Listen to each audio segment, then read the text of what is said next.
Hello everyone, स्वागत है आप सभी का आपके अपने यूट्यूब चैनल टीचिंग बुक में।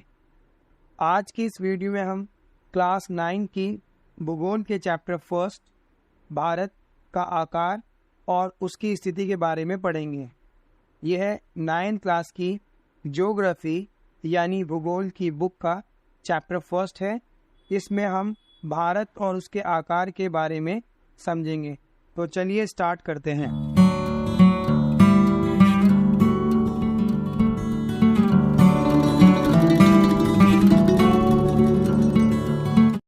इस चैप्टर को समझने के लिए सबसे पहले हमें एक ग्लोब की सहायता लेनी होगी ताकि हम ग्लोब की कुछ बेसिक चीज़ों को समझ सकें।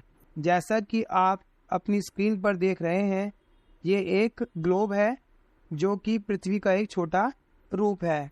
ग्लोब में 4 दिशाएं दर्शाई गई हैं: उत्तर, दक्षिण, पूर्व और पश्चिम। जैसा कि आप ग्लोब में देख रहे हैं, पश्चिम से पूर्व की ओर खींची गई रेखाएं अक्षांश रेखाएं कहलाती हैं, जो पूर्व से पश्चिम की ओर और पश्चिम से पूर्व की ओर खिंची हुई है। ये सभी रेखाएं अक्षांश रेखाएं हैं, जिन्हें इंग्लिश में यानी अंग्रेजी में लैटिट्यूड्स लाइंस कहा जाता है। इसी तरह दूसरे ग्लोब में उत्तरी ध्रुव से दक्षिण ध्रुव की ओर खींची हुई सभी रेखाएं देशांतर रेखाएं कहलाती हैं, जो उत्तर से दक्षिण की ओर खिंची हुई हैं। ये सभी रेखाएं देशांतर रेखाएं कहलाती हैं, जिन्हें अंग्रेजी में लॉन्गिट्यूड्स लाइंस कहा जाता है। और इसी तरह अगर हम किसी ग्लोब यानी पृथ्वी के एक छोटे से रूप में उसके बिल्कुल बीच में अगर एक रेखा खींचते हैं तो यह पृथ्वी को 2 बराबर भागों में बांटती है। तो ये खींची गई रेखा जो पृथ्वी के बिल्कुल बीच में खींची जाती है, इसे भूमध्य रेखा या विषुवत रेखा कहा जाता है, जिसे अंग्रेजी में इक्वेटर लाइन कहते हैं। यह पृथ्वी को 2 बराबर भागों में बांट देती है। तो इस तरह पृथ्वी का ऊपर वाला हिस्सा जो कि उत्तरी ध्रुव में है, उत्तरी गोलार्ध कहलाता है, और इसका नीचे वाला हिस्सा जो कि दक्षिणी भाग में है या दक्षिणी ध्रुव में है, इसे दक्षिणी गोलार्ध कहते हैं। इस तरह से भूमध्य रेखा पृथ्वी को 2 बराबर भागों में बांट देती है, एक उत्तरी गोलार्ध और एक दक्षिणी गोलार्ध। उत्तरी भाग उत्तरी गोलार्ध में और दक्षिणी भाग दक्षिणी गोलार्ध कहलाता है। तो चलिए अब हम भारत के नक्शे को ग्लोब पर समझते हैं। ग्लोब में भारत पृथ्वी के उत्तरी गोलार्ध में स्थित है।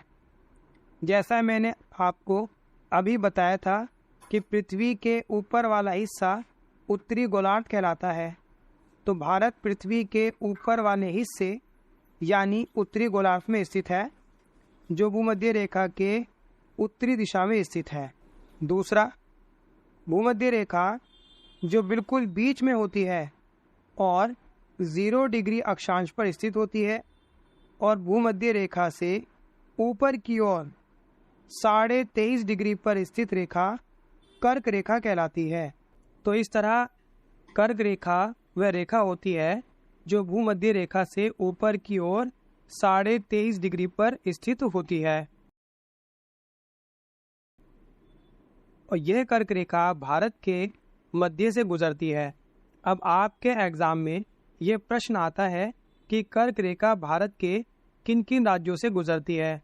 तो आप इसको नक्शे पर देख सकते हैं, और साथ ही मैं आपको इसके याद करने की एक शॉर्ट ट्रिक्स बताऊंगा कि कर्क रेखा किन किन राज्यों से गुजरती है। तो आपको बता दें कि पूर्व से पश्चिम तक कर्क रेखा भारत के 8 राज्यों से होकर गुजरती है, जिसमें राजस्थान के जयपुर, गुजरात के गांधीनगर, मध्य प्रदेश के भोपाल, छत्तीसगढ़ के रायपुर, झारखंड के रांची और पश्चिम बंगाल के कोलकाता और मिजोरम के आइजॉल और त्रिपुरा के अगरतला से होकर यह गुजरती है। ये भारत के 8 राज्य हैं जहां से कर्क रेखा गुजरती है। इन राज्यों में अलग अलग जगहों पर कर्क रेखा का बोर्ड भी लगाया गया है, जहां से गुजरने वाले यात्री अक्सर वहां रुककर तस्वीरें खिंचवाते हैं। अब बात आती है इसके ट्रिक की कि हम इन 8 राज्यों के नाम आसानी से कैसे याद कर सकते हैं। तो इस सवाल का जवाब है, आपको सिर्फ याद रखना है मित्र पर गमछा झार, मित्र पर गमछा झार। आप इस एक वाक्य को याद करके उन सभी 8 राज्यों के नाम याद कर सकते हैं। तो समझिए कैसे।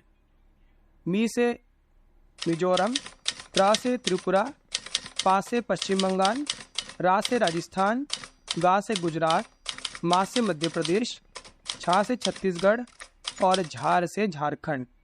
तो इस तरह आप इस सिंपल से सेंटेंस से उन 8 राज्यों के नाम याद कर सकते हैं, जिससे याद करने पर आपका समय भी कम लगेगा और आप परीक्षा में बड़े कॉन्फिडेंस के साथ इनको लिख भी सकते हो।